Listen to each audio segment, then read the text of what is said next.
Welcome to episode 109 of the Search with Candour podcast, recorded on Friday the 30th of April 2021. My name is Mark Williams-Cook, and today I'm going to be talking about SERP refinements and two Google updates, which is the Google Product Review Update and the Page Experience Update, which I'm sure many of you know has been moved back a little. Before I kick off this episode, I would like to tell you it is kindly sponsored by Sitebulb. If you haven't heard of Sitebulb before, it's a desktop Windows and Mac auditing tool for SEO. It's something we've used in our agency for quite a few years now. It's something I personally use in pretty much every SEO project I work on. I run at least one Sitebulb crawl. I've spoken about it in the last few dozen episodes really, and gone through various features of Sitebulb that particularly make it useful and set it above kind of other similar tools. And today I just wanted to talk about how previously I've said with Sitebulb you set up your project and you can run multiple crawls, right? And the advantage here is you can actually compare the differences between those crawls historically, so you can see what's been changed, what's improved, and how you're doing.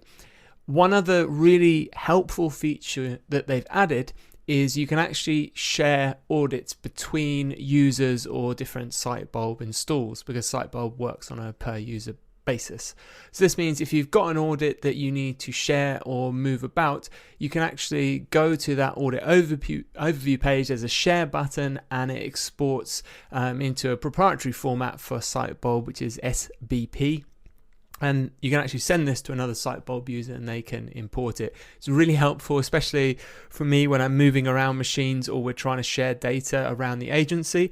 It means rather than just share kind of an NPDF, you've got the actual data you can import into Sitebulb.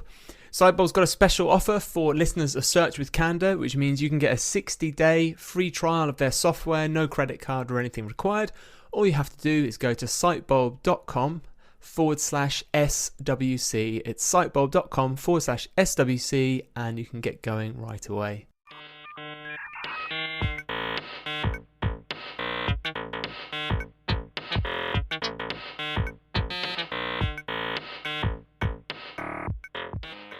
We're going back to our classic cola format in this episode. So we've had now the last half a dozen or so episodes. I've had the pleasure to interview various people.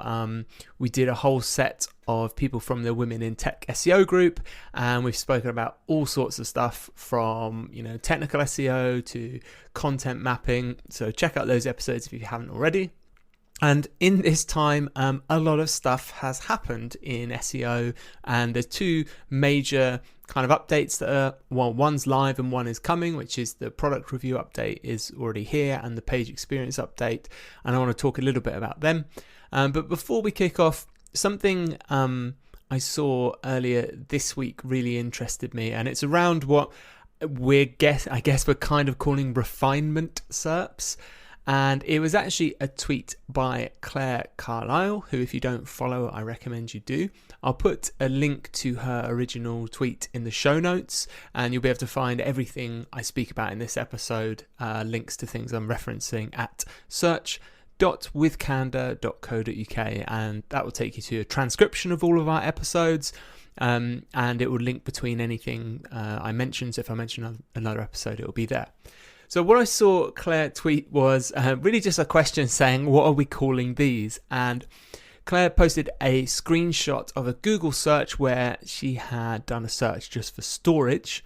And rather than get our kind of 10 blue links or map packs or anything, what was at the top of the search page was refine household storage containers. And then we've got by material, by type, by holiday storage. So by material, we've got things like plastic, fabric, wood. By type, we've got crate, open top box, lidded box. And of course, Barry, not new Schwartz from Search Engine Roundtable, jumped in with a link all the way back to 2017, so 4 years ago, where we had seen Google experimenting with similar kind of SERPs.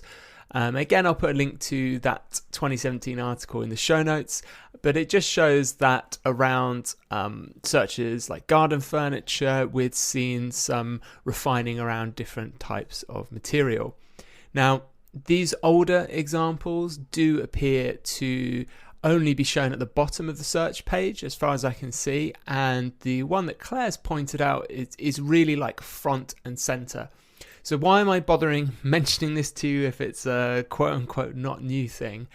I think there's two important things to think about here. Firstly, like with data we get from People Also Ask, I think this kind of breakdown is really helpful for your own websites in terms of the user experience, the search journey, and how you're structuring your pages and content and your filters. So if we know if you're selling storage, Google's giving you this information that people are interested in storage by material type and by the type of actual storage, whether it's, I said, a crate, an open top box, or a lidded box. So this is giving you some very clear guidance about what ideally should be search accessible. So one of the biggest challenges when it comes to faceted and filtered navigation is which parts should we open up to search engines, and which parts should we close off because we don't want them getting stuck in these incredibly kind of deep rabbit holes of crawls. So firstly, I think this information gives a very clear bit of guidance about does our site serve all of these individual wants and needs that we can see. And the other thing from the search journey point of view is one of the challenges of using search as a channel is that search kind of by definition requires people to know something. They need to know the solution to the problem. So, I've got children's toys all over the floor, therefore I need some storage and I want it to be lidded. Or they need to know the problem, so that's higher up in like this research stage. And it's a common problem actually when you have new businesses with brand new products where maybe the end user doesn't even know they have a problem. So to give you an example, I worked with a client a couple of years ago who specialized in a type of insurance for people that were hosting Airbnb. Okay, and the reason was that generally their normal household insurance doesn't cover Airbnb guests. Now, one of the issues they had at the time was not many people knew that. They just assumed that they didn't need any other kind of extra insurance to do Airbnb. So the search volumes for things like Airbnb insurance were very low because people didn't even know it was a problem. So while search can be, really powerful, as we know, channel to find out or put your customer, your product in front of the customer when they're doing that search and when they know what they want, it's tricky when they're not at that stage yet. So the other usage, I think, of this refinement is from Google's point of view. If someone is just doing the search that Claire has highlighted here, which is storage, they may not actually have thought about the different types of storage or even really realize that, you can get fabric storage or wood storage or plastic. So this then opens up your opportunities in terms of content to educate people around this on your site. So to take this example, what are the instances when you might want to use plastic over wood or fabric over wood, for instance, or, the uses for lidded box versus crates. So I think in this, it's very easy just to look at this SERP and be like, oh yeah, cool. That's interesting. But actually, if you dig a little deeper, I think there's a lot of information there that's potentially helpful to your SEO campaigns. So maybe have a look at that tweet and just think about how those kind of refinements could impact what you're doing and what you're planning.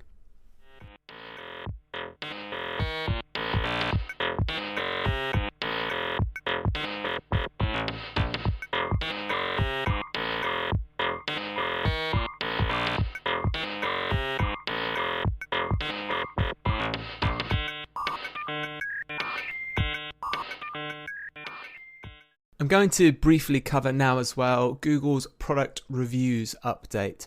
And I'm just going to read you a little excerpt from the Google Search Central blog, which was posted on Thursday, the 8th of April, 2021. And it was entitled, What Creators Should Know About Google's Product Reviews Update. Again, search.withcandour.co.uk for the show notes, and I'll link to this post if you want to read the whole thing. So they say, Google Search is always working to show the most useful and helpful information possible through testing, experimenting, and review processes. From this, we know people appreciate product reviews that share in-depth research rather than thin content that simply summarizes a bunch of products. That's why we're sharing an improvement to our ranking system, which we call the Product Reviews Update, that's designed to better reward such content.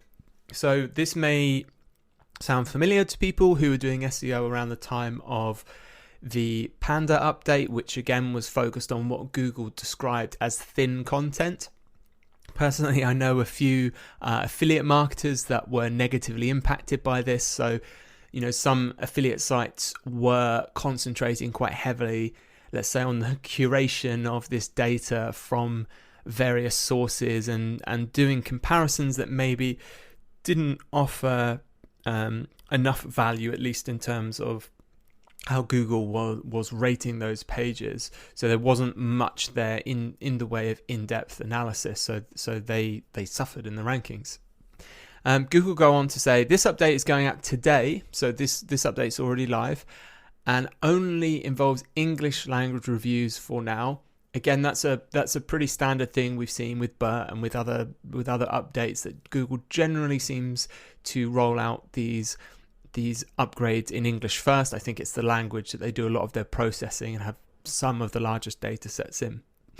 We believe this will further help those producing rich content in the product reviews area. So again, this sentence is talking about how, like the advice they give on their broad core updates, they're looking to improve the ranking of people that are doing, providing this type of content rather than penalizing people based on some other metrics. And they go on to give some advice here. So for those creating content, here are some additional useful questions to consider in terms of product reviews. Do your reviews express expert knowledge about products where appropriate?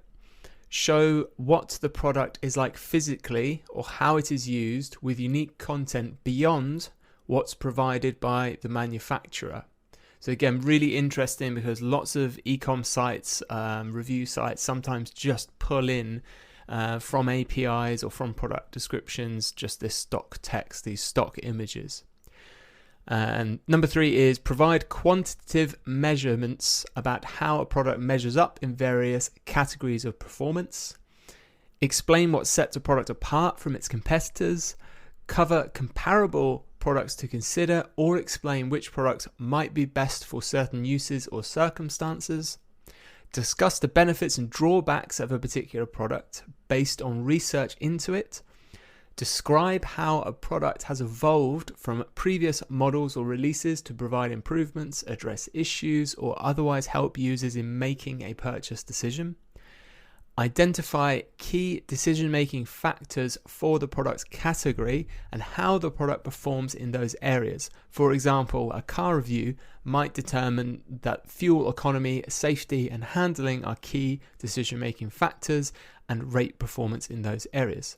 And lastly, describe key choices in how a product has been designed and their effect on the users beyond what the manufacturer says.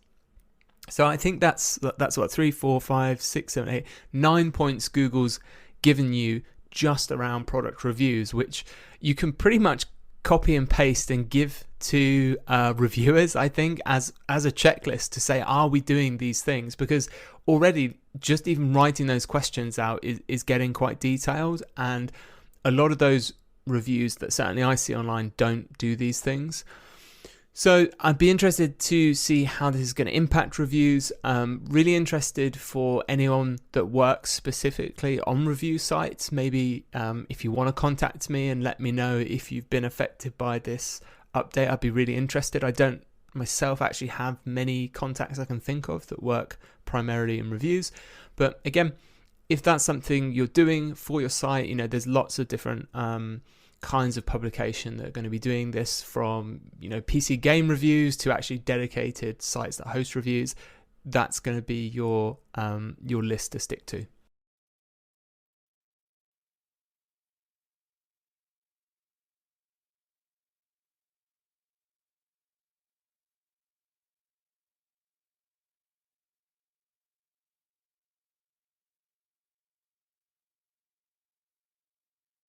We're talking page experience update again.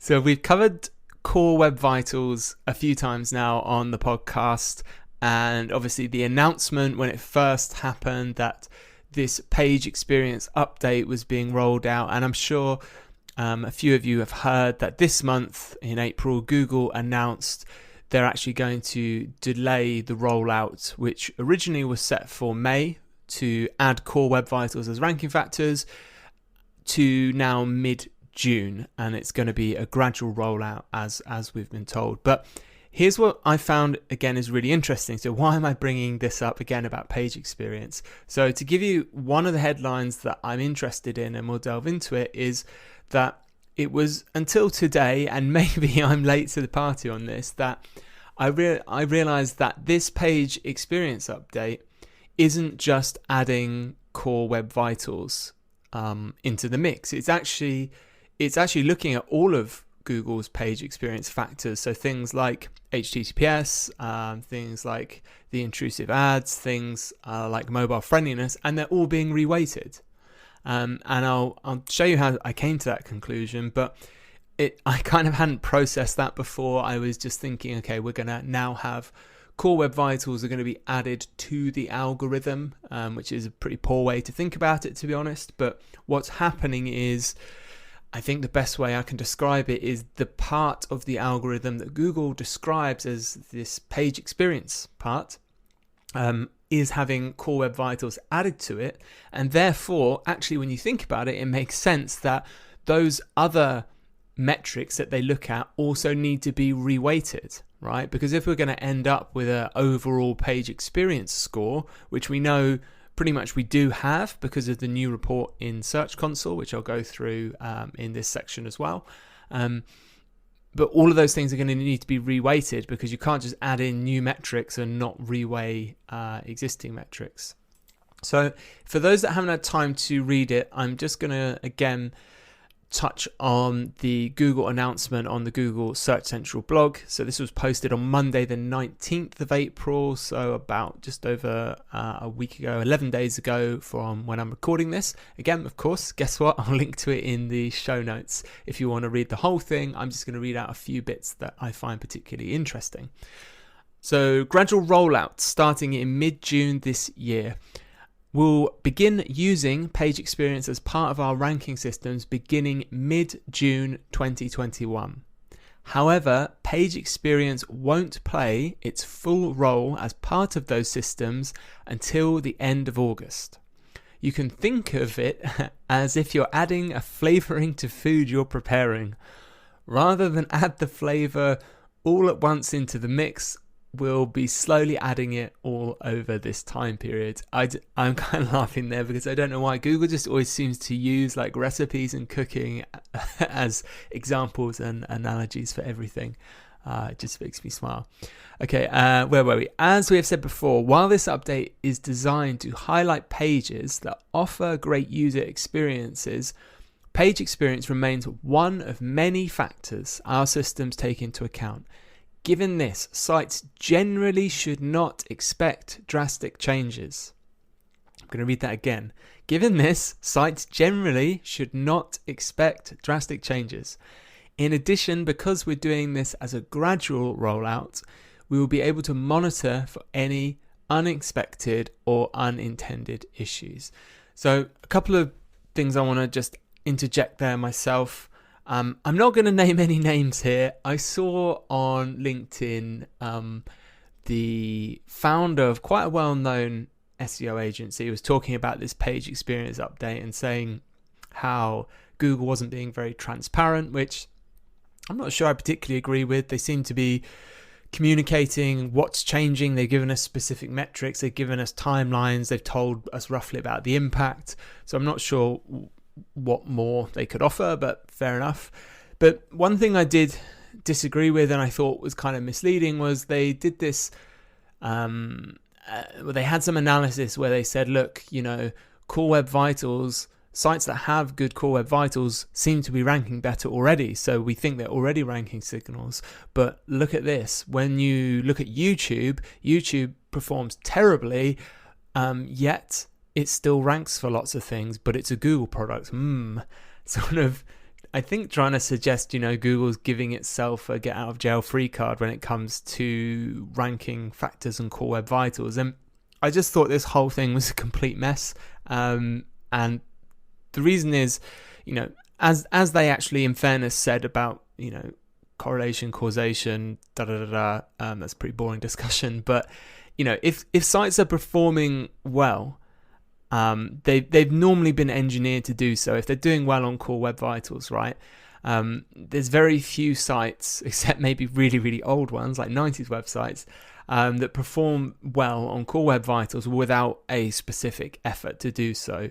Generally, the sites that have had a specific effort to do so is because they have SEO teams or at least developers that are SEO savvy that have been pushing these changes. So it makes sense to me that the sites that are doing well in Core Web Vitals rank well because they probably have SEO teams working on them. Fine, there isn't a way to definitively prove or unprove that. It just doesn't make much sense to me that Google would roll out this change ahead of time and then lie to us about when they're doing it. I don't see the benefit, but fine.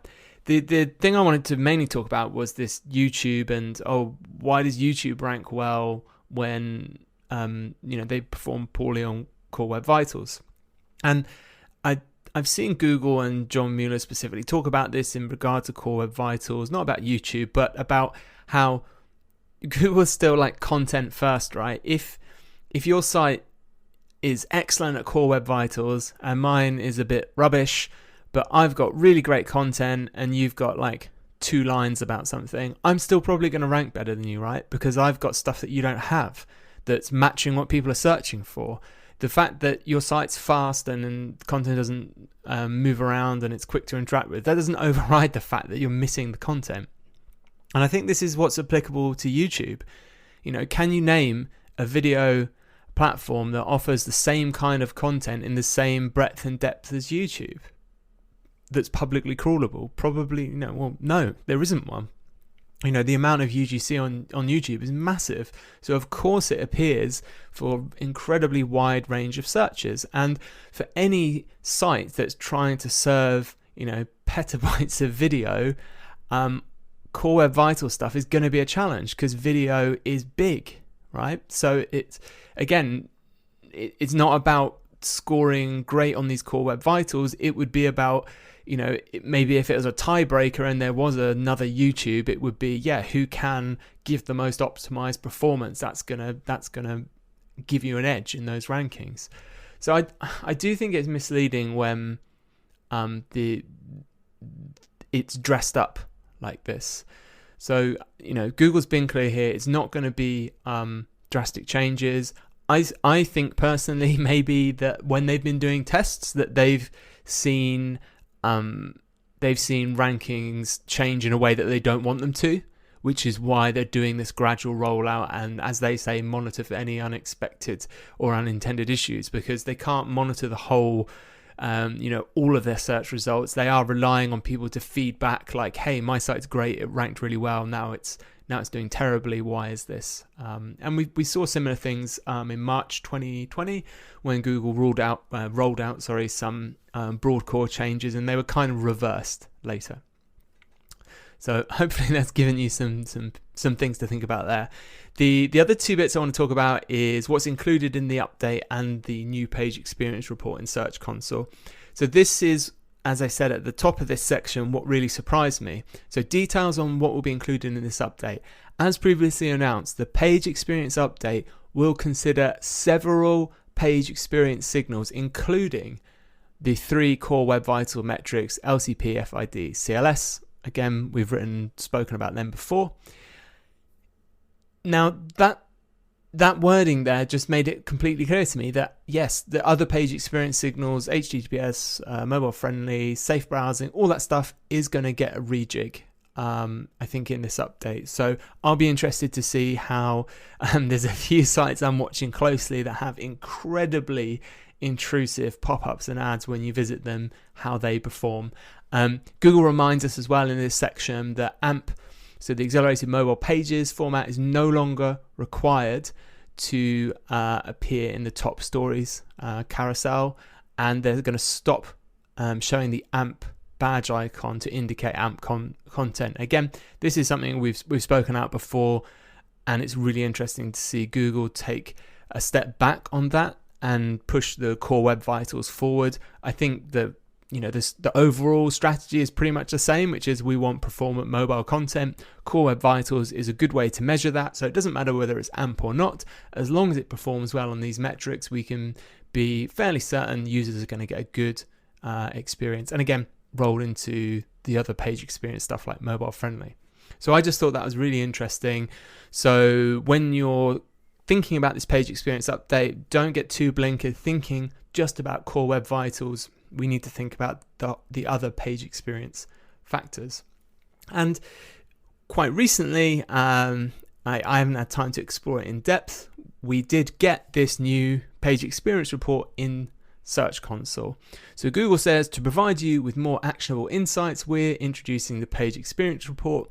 This report combines the existing Core Web Vitals report with other components of the page experience signals, such as HTTPS security, absence of intrusive interstitials, safe browsing status, and mobile friendliness. The page experience report offers valuable metrics such as the percentage of URLs with a good page experience and search impressions over time, enabling you to quickly evaluate performance. You can also dig into the components of page experience signal to gain additional insights on opportunities for improvement. This report, it makes me laugh because it's so brutal.